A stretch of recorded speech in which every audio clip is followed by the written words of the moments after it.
අද අපි කතා කරන්න බලාපොරොත්තු වෙන්නේ කකුලේ ශිරාවල ලේ කැටි ඇතිවීම සම්බන්ධව. සමහරවිට අපි අහලා තියෙනවා රෝගීන්ට යම් අවස්ථාවල කකුලේ ලේනහරවල සමහර විට මේක අත්වල ලේනහරවලත් වෙන්න පුළුවන් ලේ කැටි ඇතිවීම. මේ නිසා ඔවුන්ගේ කකුල් ඉදිමීම ඇති වෙන්න පුළුවන්, කකුල් කැක්කුම සහ හිරිවැටීම වගේ දේවල් ඇති වෙන්න පුළුවන්. විශේෂයෙන් කලවවය සහ බත්කෙන්දවල මෙවැනි ලක්ෂණ ඇතිවන්න පුළුවන්. ඒ වගේම හැම රත් පැහැයක් හෝ නිල් පැහැයක් වගේ ගන්න පුළුවන්.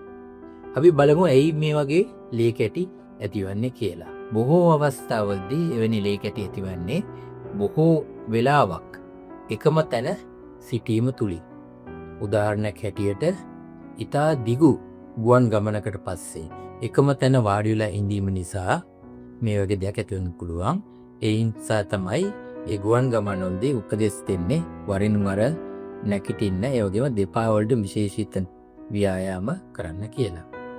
ඒ වගේම විශේෂයෙන් ශල්‍ය කර්ම වලින් පස්සේ වගේම රෝගාතුරව ඇඳක බොහෝ කාලයක් සිටිනකොට අස්ථි භග්න වීමෙන් පස්සේ අපි ෆ්‍රැක්චර්ස් කියලා කියන්නේ ඒ වගේ හේතු නිසා අපිට හෙලවෙන්න බැරුව එක වගේ එක තැන බොහෝ කාලයක් සිටිනකොට මේ වගේ ලේ කැටි ඇති වෙන්න පුළුවන්. සමහර අය ඒගොල්ලෝගේ තියෙන ඥානමය තත්ත්වයන් හින්දා ඒ ලේ කැටි ඇතිවීමේ ප්‍රවණතාවය වැඩි.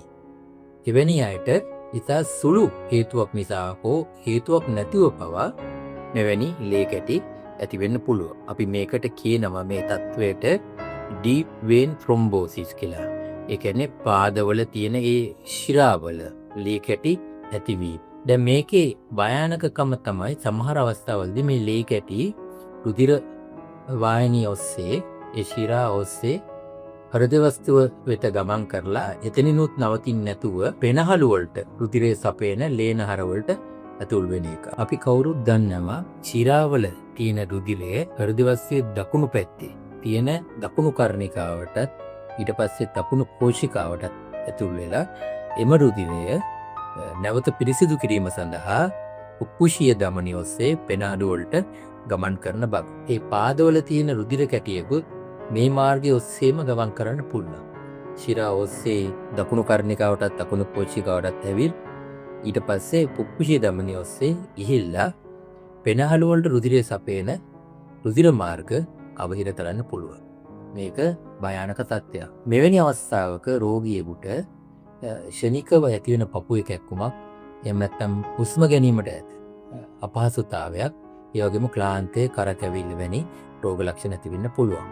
අපි එවැනි තත්ත්වයක් ඉතා ඉක්මනින් රෝග නිශ්චයකට එළඹිලා ප්‍රතිකාර පටන් ගත්තොත් රෝගියාට සම්පූර්ණ සුවය අත්කර දෙන්න පුළුවන්. නමුත් සමහර අවස්ථාවලදී අවහිර කරන රුධිර වාහිනී ප්‍රමාණය අනුව රුධිර කැටිය නිසා ඇතිවන රුධිර ගමනාගමනයේ අඩාල වීම මත ක්ෂණික මරණය වුණත් ඇතිවන්න පුළුවන්. ඒ නිසා අපි කවුරුත් සැලකිලිමත් වෙන්න ඕන මෙවැනි පාදවල රුධිර කැට ඇතිවීම වළක්වා ගැනීමට. විශේෂයෙන් අපි එක ස්ථානයක බොහෝ වෙලාවක් ගත කරනවා නම් ගමන් කරන්නේ නැතුව එක තැන වාඩිලා හෝ ඇඳකට වෙලා සිටිනවා නම් විශේෂ ක්‍රියාමාර්ග ගන්න ඕන එවැනි පාදවල රුධිර කැටි ඇතිවීම වැළැක්වීමට. ඒ වගේම ඔබට එකවරක් හෝ මෙවැනි රුධිර කැටි ඇතිවී තිබෙනවා නම් නැවත එවැනි රුධිර කැටි ඇති නොවීම සඳහා අවශ්‍ය පරීක්ෂා කරවා ගන්න ඕන. ඒ වගේම ප්‍රතිකාර අවශ්‍ය නම් ඒ ප්‍රතිකාර ලබා ගන්න ඕන. මේ නිසා පාදවල රුධිර කැටි ඇතිවීම වළක්වා ගැනීමෙන් ඒ නිසා ඇතිවෙන්න පුළුවන් සංකූලතාවත් අපිට මගහරවා ගන්න පුළුවන්.